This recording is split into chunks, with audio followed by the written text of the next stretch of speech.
Ready হয়ে গেছি, যাচ্ছি রানাঘাটে। আর দিদিরা যাচ্ছে গাড়ি নিয়ে, আর আমরা যাচ্ছি ট্রেনে করে। এখান থেকে টোটো অটো ধরে বাড়ি যাব, ওরা গাড়ি নিয়ে রানাঘাট যাবে। তো দেখতেই পারবে। তো এখনকার মতো ব্লগটা এখান থেকেই শুরু করছি, দেখতে থাকো সারাদিন কি হতে হচ্ছে। Good morning everyone. তো আজকে 10 তারিখ, দেখতেই পাচ্ছ হেলমেট পরে সব রেডি হয়ে গেছি। বোন অলরেডি বেরিয়ে গেছে, বোন মা। আমরা যাচ্ছি আজকে এই গাড়িটাকে রানাঘাটে রেখে আসবো। সন্দীপ আর আমি গাড়িতেই যাবো এখন রানাঘাটে। আজকে উইক অফ আছে, দুজনেরই উইক অফ সেম ডেতেই নিয়েছি। আর তাছাড়া আজকে একটা অনুষ্ঠানও আছে, আমার বান্ধবীর ছেলের অন্নপ্রাশন। তো সেটাও অ্যাটেন্ড করতে হবে, তার জন্যই আরও যাওয়া, নাহলে এখন যেতাম না, দুদিন পরেই যেতাম ঠিক করেছিলাম। তো ইচ্ছা তো ছিল যে আমরা 6টার সময় বেরিয়ে যাব ভোরবেলা, কিন্তু অ্যাজ ইউজুয়াল আমাদের তো হয় না। আর কালকে রাতে অনেকটা লেট হয়েছে শুতে, তো তার জন্য আপাতত বেরোচ্ছি। 7টা বেজে গেছে, ওদেরকে পাঠিয়ে দিয়েছি, মানে ছেলে মা বোন ওরা চলে গেছে। আমরা গাড়ি নিয়ে এখন সব অ্যারেঞ্জ করছি কোথায় কি রাখা যায় সেগুলো। আর এই সন্দীপ এখানে সমস্ত কিছু ফোনে ম্যাপ ট্যাপ লোকেশানগুলো কানেক্ট করছে।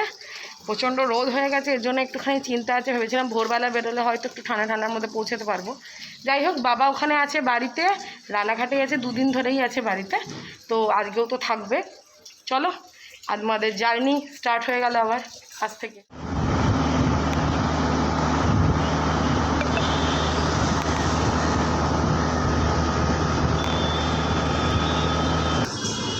তো অলরেডি পৌঁছে গেছে দমদম মিউনিসিপ্যালিটির এরিয়াতে।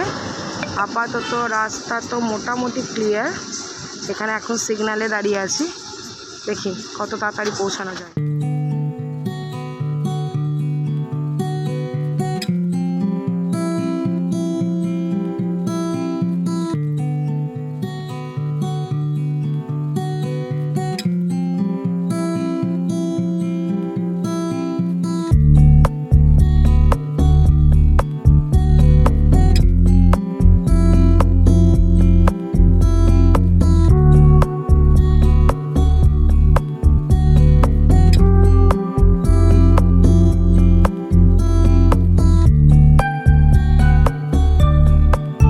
রানাঘাট অলরেডি ঢুকে গেছি, বেগোপাড়ার চার্চটা পেরোলাম।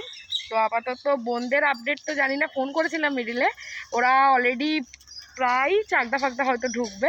আর আমরা অনেকক্ষণ রয়ে গেলাম, আর সারা রাস্তা একটুকু নামিনি, জাস্ট এই শুধু নামলাম। খাবারও খাওয়া হয়নি, ভেবেছিলাম মিডিলে যদি খাবার খাই।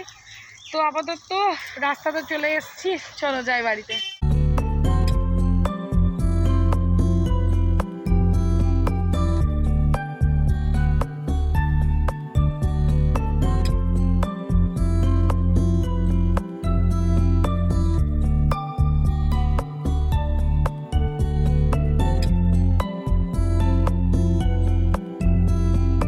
আমরা স্টেশন নেমে গেছি, ট্রেনে দেখানো হয়নি, তখন একটু ভিড়ই ছিল। এখন দিদিরাও পৌঁছে গেছে, ওরা প্রায় বাড়ি ঢুকবে। তো দুজনে একসাথেই ঢুকলাম।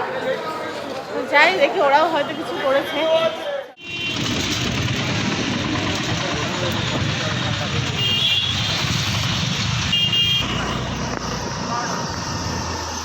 তো অলরেডি রানাঘাটে আমাদের পাড়ার রাস্তায় ঢুকে গেছি। অনেকটা যদিও বা ঘুরেই আসতে হলো রাস্তার দিকে।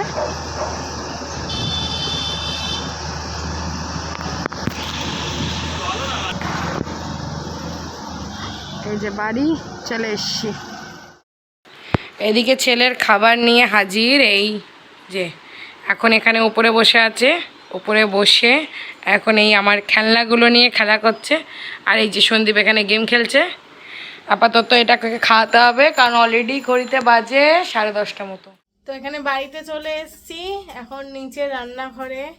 কালকে ইডলি ব্যাটার আমি করেছিলাম, সেটা নিয়ে এসেছি, সেই ইডলিটা বানাচ্ছি এখন। এখানে আমার ইডলিটা হচ্ছে, এই যে আমার ইডলি হচ্ছে। হয়ে গেলে দিদিদের খেতে দিয়ে দেবো ওকেটা এখন। আর মা এখানে টুকটাক কাজ করছে, বাবা আলু কাটছে। অলমোস্ট 11টা বাজতে চললো। এদিকে খাওয়া দাওয়া করিয়ে দিয়েছি এটাকে, মানে এটা হচ্ছে যেটা খাই কর্নফ্লেক্স, ওটা খাইয়ে দিয়েছি। এখন এই আমার সমস্ত গাড়িগুলো নিয়ে এখন খেলা করছে, আর ওপর থেকে নিচে নামবে না, দুষ্টুমি শুধু করেই যাচ্ছে। আর আমাদের এখনও খাওয়া দাওয়া হয়নি, খাবো একটু পরে। অলরেডি 12টা বাজে আর আমরা এখন বেরিয়ে গেছি। আজকে যেহেতু বিকালে অনুষ্ঠানে যাব, মানে ইনভিটেশনে যাব তনুশ্রীর ছেলের মুখে প্রসাদে, তো তার জন্য ওজন তো গিফট কিনতে হবে, তো তার জন্য এখনই জাস্ট সময় পেলাম, বেরিয়ে গেছি এখন বোন আর আমি। এই যে যাচ্ছি, ওদিকে পুচকে হচ্ছে ঘুমোচ্ছে, পুচকে ঘুমোচ্ছে, সন্দীপ ঘুমোচ্ছে, আর ওদিকে বাবা আর মা ওদের কেন ওরা রান্নাঘরে আছে। যাই দেখি ঝটপট যাই, তারপরে এসে স্নান টান করে আবার ফ্রেশ হয়ে একটু ঘুমোতে হবে, নাহলে আর পারা যাচ্ছে না। গিফটটা কিনলাম, এদিকে আমার গিফট কেনা ডান। আর এই যে বোন যাচ্ছি, আমরা এখন যাচ্ছি স্মার্ট বাজারে, নতুন উদ্বোধন হয়েছে, একটু দেখে আসি ঘুরে টুরে, তারপর যাব বাড়ি। তো এই যে স্মার্ট বাজার চলে এসেছি, দেখা যাক। হ্যাঁ, খোলাই আছে। কপালে আমাদের স্মার্ট বাজারে ঘোরা নেই, এখনও অবধি ওপেনই হয়নি, কিন্তু ওপেন দেখাচ্ছে গুগলে। তো এখন যাচ্ছি, দেখি, বোন বললো একটুখানি ঠান্ডা ঠান্ডা কিছু খাবে, তো দেখি ওটা খেয়ে নিয়েই বাড়িতে চলে যাবো। তো এদিকে দেখো রানাঘাটের চৈত্র সেলে কি ভিড়।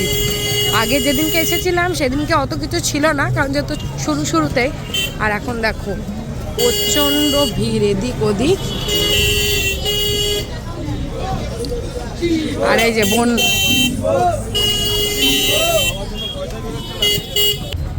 গরমে পুরো ঝলসে গেছি, পেটনির মতো আমাকে লাগছে।